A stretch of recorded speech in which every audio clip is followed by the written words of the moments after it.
Tamim al-Dari, who had embraced Islam, he used to be a Christian, embraced Islam, an Arab. He got up and he said, we were in a ship and a huge storm hit us. And we were lost until our ship reached an island. We entered the island. He says, a beast came to us on this island. It had so much hair on it that we could not tell the front from its back. Which was its head, which was its tail. We didn't know. And we said, Waylaki ma anti. Woe to you, what are you? Never seen a creature like you before. And she spoke. The beast said, Ana al-jassasa. They said, Wama al-jassasa? What is this al-jassasa? And then the beast said, Ayyuha al-qawm, people. Intaliqu ila hadha al-rajul fi ad-dayr. Come to this man who is waiting for you in a dayr. A dayr was known in those days as being like a place where people used to worship.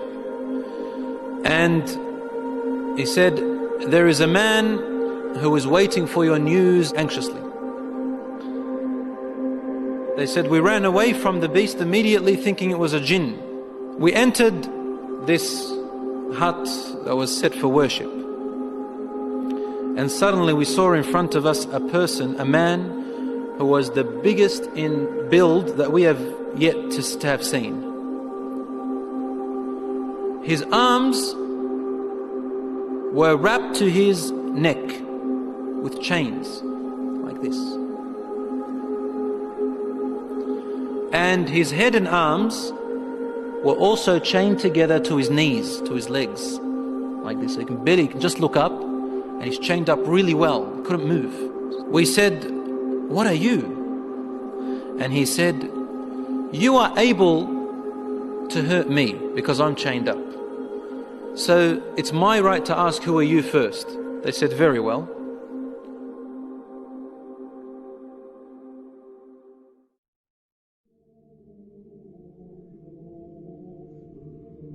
We are people from the Arabs.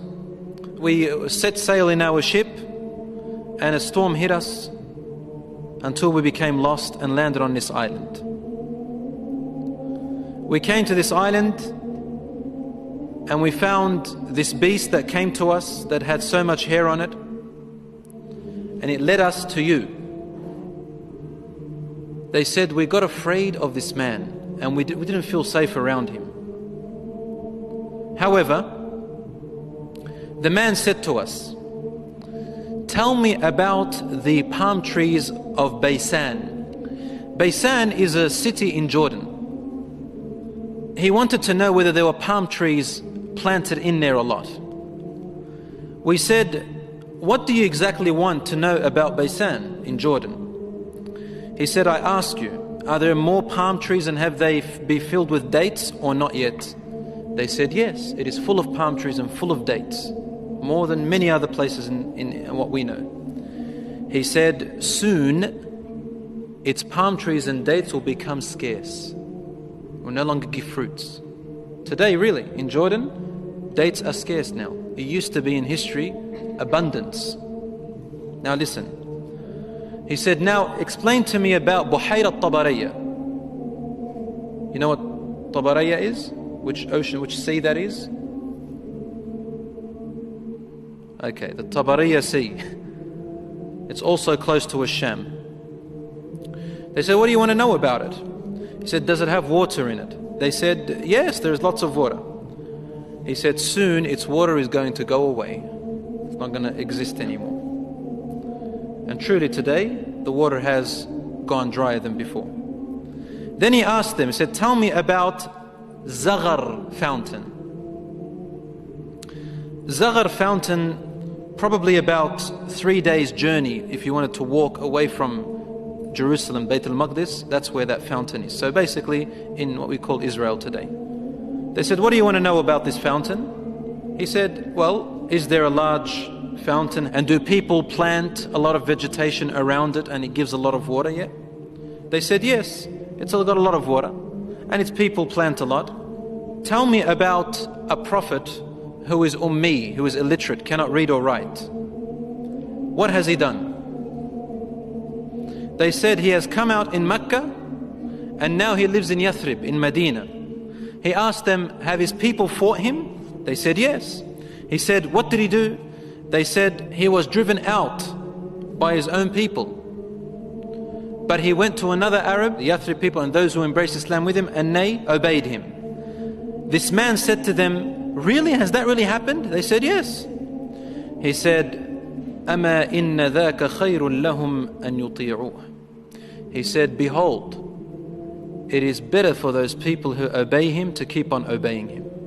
He's actually supporting the Prophet ﷺ. وَإِنِّي مُخْبِرُكُمْ عَنِّي. Now I'm going to tell you about myself.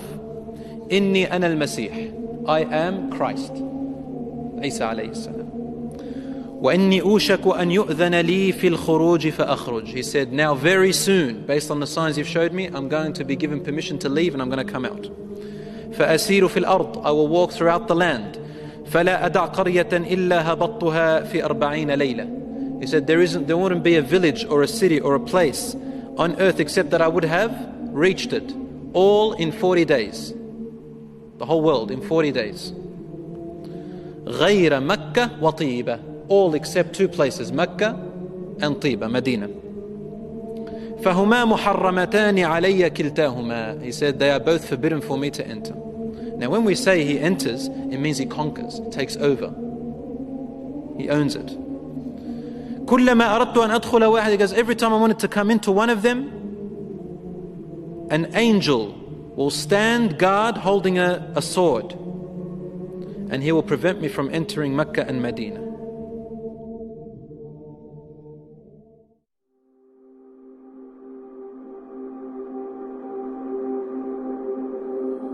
Rasul sallallahu alayhi wa sallam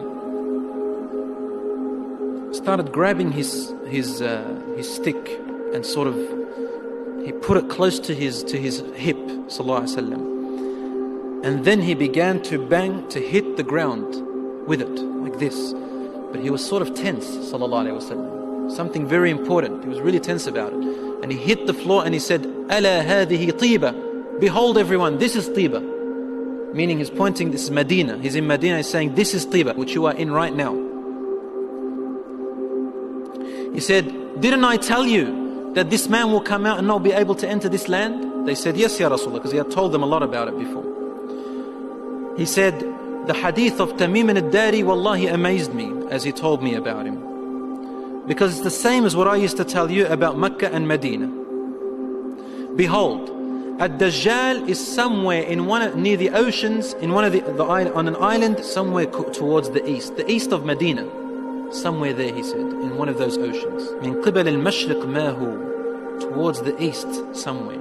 So even the Prophet ﷺ doesn't know exactly where he is, but in that direction. So it's close to the Middle East at the moment. So Allahu A'lam, ad-dajjal will first arise in Asham, in the Middle East area, which gives a lot of sense that the Jews will be the first to follow him because they are waiting for their Messiah to come. They don't believe that Isa alayhi salam was it, and they don't want to accept Muhammad sallallahu alayhi wasallam. So they'll be the first to follow ad-Dajjal. They say he is the real Isa. As for the Christians, they believe in the coming of Isa alayhi salam. Because they've mixed up their scriptures, they will think that this is the man. And because he will say, I am Isa, they will ask for him alayhi salam. They will ask for miracles, and he will do these miracles. Some of them won't be convinced. See, afterwards he'll say that I am God. Ana ilahukum. And then they'll say, what proof do you have? He said, only God can raise the dead. He said, okay, what if I raise your parents from the dead? They said, yes, we'll believe you're God. So he will be able to get the jinns, the shayateen, to work for him, and he will raise them to become, to look like their parents, and they will speak to them. And so the people, non-Muslim people and the weak Muslims will follow him.